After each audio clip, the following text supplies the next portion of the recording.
उदयपुर राज्य में राजा शमशेर अपने पराक्रम और न्यायप्रियता के लिए प्रसिद्ध थे। उनकी सेना ने कई युद्ध जीते थे, लेकिन एक भयंकर युद्ध के दौरान राजा गंभीर रूप से घायल हो गए। उनकी चोटें इतनी गहरी थीं कि वे महल लौटने के बाद भी ठीक नहीं हो सके।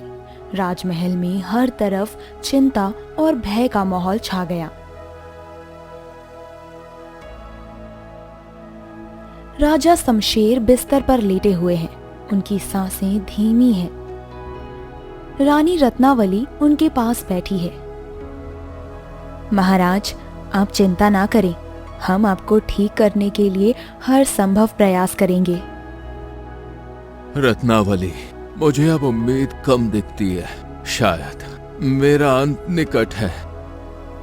नहीं, ऐसा मत कहिए। अर्जुन। सैनिक अर्जुन कमरे में प्रवेश करते हैं। हुकुम महारानी। राज्य के सभी वैद्यों को बुलाओ। राजा जी की तबीयत सुधारने के लिए जो भी मदद कर सकता है उसे महल में विशेष आमंत्रित करो। जी महारानी। राजा की बिगड़ती हालत को देखकर रानी रत्नावली ने सभी राज्य के वैद्यों और हकीमों को बुलाया। सभी ने अपनी अपनी विधियों से इलाज किया, लेकिन राजा की तबीयत में कोई सुधार नहीं हुआ। इस दौरान राज्य के संत और ज्योतिषी भी ये कहने लगे कि राजा को किसी पुरानी बीमारी का संसर्ग हो गया है और इसे ठीक करना किसी आम वैद्य का काम नहीं है। महारानी जी, हमारे पास ही के राज्य में एक वैद्य काफी प्रसिद्ध है। उनके हाथों में जादू है। जिसे भी वो छूते हैं, वो इंसान कितनी भी पीड़ा में क्यों ना हो, उठ खड़ा होता है। अच्छा, उनका नाम क्या है? हरिदास, वैद्य हरिदास नाम है उनका। ठीक है, अभी के अभी जाओ और उन्हें राजा शमशेर जी की हालत बताओ। उन्हें बताना कि उनकी यहाँ सख्त जरूरत है। जो आज्ञा। वैद्य हरिदास राजा का मुआयना कर रहे हैं। महारानी, मैंने हर औषधि का उपयोग किया, लेकिन महाराज की हालत गंभीर है। शायद अब एक रहस्यमय योगी ही इन्हें बचा सकते हैं। योगी? कौन योगी? महारानी, वह योगी जंगल के गहरे हिस्से में रहते हैं। कहा जाता है कि उनकी साधना से असंभव भी संभव हो जाता है। अर्जुन, तुरंत उस योगी को ढूंढ कर लाओ। हुक्म का पालन होगा महारानी। अर्जुन घने जंगल में चलते हुए योगी को ढूंढ रहा है। वो एक गुफा के पास पहुंचता है। क्या यहाँ कोई है? क्या यहाँ कोई है? गुफा से एक रहस्यमय योगी बाहर आते हैं। उनकी आंखों में तेज है। कौन हो तुम और यहाँ क्यों आए हो? मैं राजा शमशेर का सैनिक अर्जुन हूँ। महाराज बहुत बीमार हैं। कृपया उन्हें बचा लीजिए। उन्हें बचाना आसान नहीं है। यह कर्म और भाग्य का खेल है। लेकिन मैं अभी ध्यान साधना में हूँ और मैं साधना भंग नहीं कर सकता। लेकिन हाँ, मैं तुम्हें उपाय जरूर बता सकता हूँ जिससे तुम्हारे राजा की तबीयत जल्द ही ठीक होगी। कृपया मुझे बताइए। सुनहरा दूध देने वाली गाय ढूंढनी होगी। सुनहरा दूध देने वाली गाय? लेकिन ऐसी गाय कहाँ मिलेगी योगी महाराज? यह आसान काम नहीं है। वो गाय एक पवित्र जीव है जिसे केवल सच्चे और निस्वार्थ इंसान ही पा सकते हैं। उसे ढूंढने के लिए तुम्हें सच्चाई, निष्ठा और धैर्य का परिचय देना होगा। वह गाय जंगल के उत्तर दिशा के पास मिल सकती है। मैं इसे पूरा करने का वचन देता हूँ। मैं उस गाय को जरूर साथ ले आऊंगा। ध्यान रखना, उस गाय तक पहुंचने के लिए तुम्हें कई कठिनाइयों का सामना करना पड़ेगा। केवल तुम्हारी सच्ची नीयत तुम्हें मदद करेगी। अब जाओ। अर्जुन उत्तर दिशा में जाता है। रास्ते में उसे कई कठिनाइयों का सामना भी करना पड़ता है। वो एक गहरी खाई पर पहुंचता है। ये खाई पार करना लगभग असंभव है, लेकिन राजा की जान बचाने के लिए मैं पीछे नहीं हट सकता। वो एक लता का सहारा लेकर खाई पार करता है। आगे बढ़ते हुए उसे एक बड़ा सा सांप रास्ता रोककर खड़ा मिलता है। हे प्रभु, मुझे शक्ति दो। मुझे पता है कि तुम बहुत नेक काम के लिए यहाँ आए हो। तुम्हारे राजा शमशेर मेरे काफी अच्छे मित्र हैं। जाओ, उनकी जान बचाओ। ऐसा कहकर वो सांप धीरे धीरे उसके रास्ते से हट जाता है। अर्जुन एक पवित्र और उजाड़ मंदिर के पास पहुंचता है। चारों ओर रहस्यमयी शांति फैली हुई है। वहां उसे एक चमकती हुई गाय दिखाई देती है जो सुनहरी रोशनी बिखेर रही है। अर्जुन की आंखों में आश्चर्य और राहत का भाव है।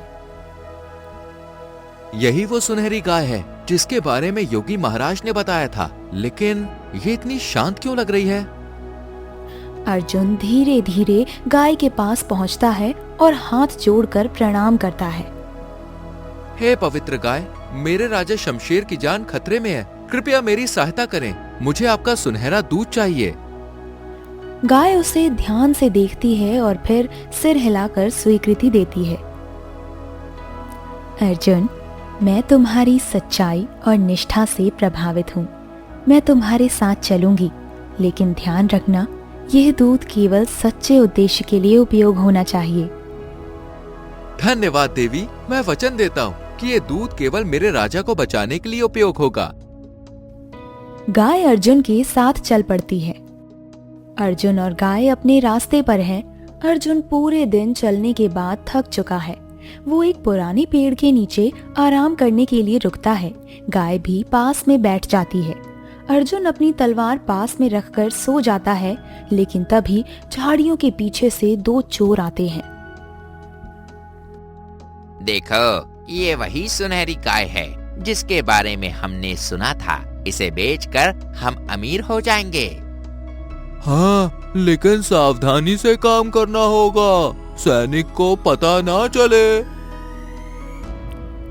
चोर गाय को ले जाते हैं और गाय शांत रहती है, क्योंकि वो देखना चाहती है कि सैनिक कितना सच्चा और निष्ठावान है। अगली सुबह सैनिक अर्जुन जागता है और गाय को गायब पाता है। गाय कहाँ गई? हे भगवान, अगर कुछ हुआ तो राजा की जान नहीं बचा पाऊंगा। अर्जुन आसपास के जंगल में गाय को ढूंढने निकलता है। वो हर दिशा में गाय की तलाश करता है, लेकिन कुछ नहीं मिलता। तभी उसे झाड़ियों में एक लुटेरे का गिरा हुआ कपड़ा दिखता है। ये यहाँ क्या कर रहा है? जरूर ये किसी साजिश का हिस्सा है। सैनिक अर्जुन कपड़े का पीछा करता है और थोड़ी दूरी पर चोरों के ठिकाने तक पहुंचता है। चोर गाय को एक पेड़ से बांधकर सो रहे हैं। अर्जुन धीरे धीरे उनके पास पहुंचता है और तलवार निकालता है। उठो दुष्टों! चोर घबराकर जागते हैं। कौन हो तुम? मैं उस गाय का संरक्षक हूँ। इसे तुरंत छोड़ दो, वरना तुम्हारे जीवन का अंत यहीं होगा। ये सिर्फ एक गाय है, तुम इसके लिए अपनी जान क्यों जोखिम में डाल रहे हो? ये सिर्फ एक गाय नहीं है, ये राजा शमशेर की जिंदगी बचाने का आखिरी उपाय है। इसे छूने की हिम्मत भी मत करना। चोर अर्जुन का साहस देखकर डर जाते हैं और गाय को छोड़ देते हैं। ठीक है, हम इसे छोड़ते हैं। कृपया हमें जाने दो। सैनिक गाय को आजाद करता है और चोरों को चेतावनी देता है। अगर फिर कभी किसी निर्दोष या पवित्र जीव को नुकसान पहुंचाने की कोशिश की तो मैं तुम्हें माफ नहीं करूंगा। चोर वहां से भाग जाते हैं। सैनिक गाय को वापस अपने साथ ले जाता है। सैनिक अर्जुन गाय को महल लेकर पहुंच चुका है।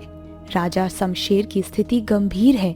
वैद्य हरिदास गाय का दूध निकालते हैं और उसे राजा को पिलाते हैं। राजा की हालत में धीरे धीरे सुधार होता है। सभी उत्साहित और प्रसन्न हैं। तभी महल के दरवाजे पर अचानक हलचल होती है। योगी बाबा अपने कुछ अनुयायियों के साथ महल में प्रवेश करते हैं। उनके चेहरे पर गुस्से और लालच का भाव है। रुको, इस गाय का उपयोग तुम नहीं कर सकते। योगी महाराज, आप अचानक यहाँ क्यों आए हैं? आपने तो अर्जुन को इस गाय को लाने का आदेश दिया था। हाँ, लेकिन ये गाय पवित्र है। इसका उपयोग केवल मेरे लिए होना चाहिए। मैंने इसे अर्जुन को इसलिए लाने भेजा ताकि मैं इसे अपनी साधना के लिए इस्तेमाल कर सकूं। योगी महाराज, आपने तो कहा था ये गाय राजा की जान बचाने के लिए है। क्या आप अपनी बात से मुकर रहे हैं? मैं जो कहता हूँ वो कानून है। ये गाय मेरी है। अगर तुमने इसे वापस नहीं दिया तो तुम्हें परिणाम भुगतने होंगे। महारानी, मुझे पहले से ही इस योगी पर शक था। यह कपटी लगता है। योगी महाराज, आपने हमारे विश्वास का दुरुपयोग किया है। हम यह गाय आपको नहीं देंगे। ये हमारे राजा को बचाने के लिए है। अगर तुमने गाय नहीं लौटाई तो मैं अपनी शक्तियों का उपयोग करके इसे छीन लूंगा। योगी बाबा कुछ मंत्र पढ़ने लगते हैं और महल में अजीब सी हवा चलने लगती है। अचानक गाय अपनी जगह से हिलती है, लेकिन तभी गाय बोलने लगती है।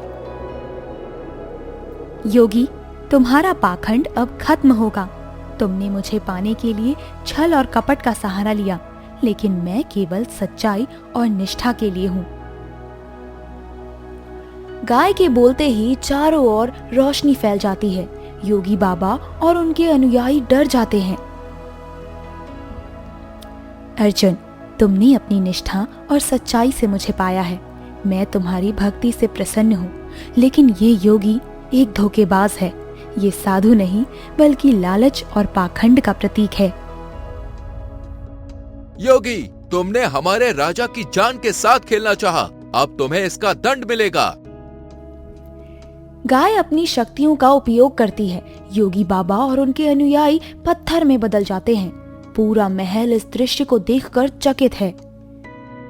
गाय की शक्तियों से योगी बाबा और उनके अनुयायियों का पाखंड उजागर हो चुका था। जैसे ही वे पत्थर में बदल गए, महल के सभी लोगों ने एक स्वर में गाय को धन्यवाद दिया। अब मैं यहाँ अपना कार्य पूर्ण मानती हूँ। यह मेरी अंतिम सेवा थी। राजा शमशेर अब सुरक्षित होंगे। ऐसा कहकर सुनहरी गाय अपना दूध राजा को देती है, जिसे पीकर राजा शमशेर पूरी तरह सुधर जाते हैं। हे देवी, आपका यह ऋण हम कभी नहीं चुका पाएंगे। आपके बिना राजा शमशेर को बचाना असंभव था। मैं एक माध्यम थी, लेकिन असली नायक अर्जुन है। उसकी निष्ठा और साहस ने इस चमत्कार को संभव बनाया है। गाय धीरे धीरे अपनी चमक के साथ आकाश की ओर उड़ने लगती है और अदृश्य हो जाती है।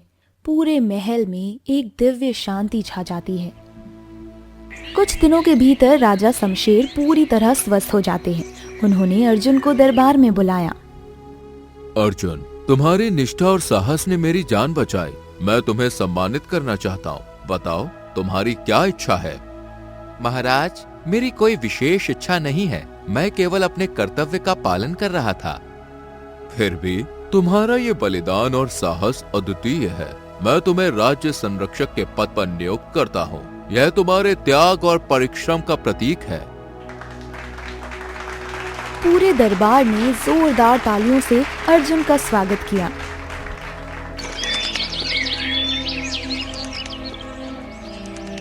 पूरे महल में राजा शमशेर के स्वास्थ्य लाभ की खुशी मनाई जा रही थी। रानी रत्नावली और राज्य के सभी दरबारी इस अवसर को भव्यता से मना रहे थे। सैनिक अर्जुन का नाम पूरे राज्य में गर्व और आदर के साथ लिया जा रहा था।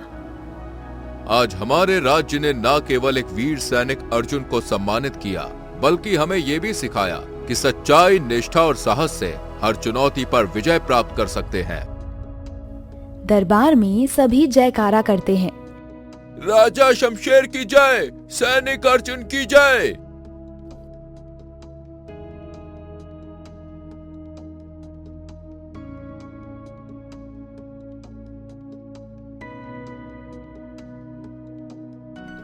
अर्जुन, तुम्हारी इस निष्ठा और समर्पण ने मुझे बहुत कुछ सिखाया है। तुमने साबित कर दिया कि सच्चा योद्धा वही है जो न केवल युद्ध में बल्कि जीवन के हर कठिन समय में सच्चाई का साथ दे। महारानी, ये सब मेरे कर्तव्य का हिस्सा था। मैंने वही किया जो मुझे उचित लगा। फिर भी तुम्हारा बलिदान और निष्ठा अनुकरणीय है। तुम्हारी ये कहानी आने वाली पीढ़ियों को प्रेरित करेगी।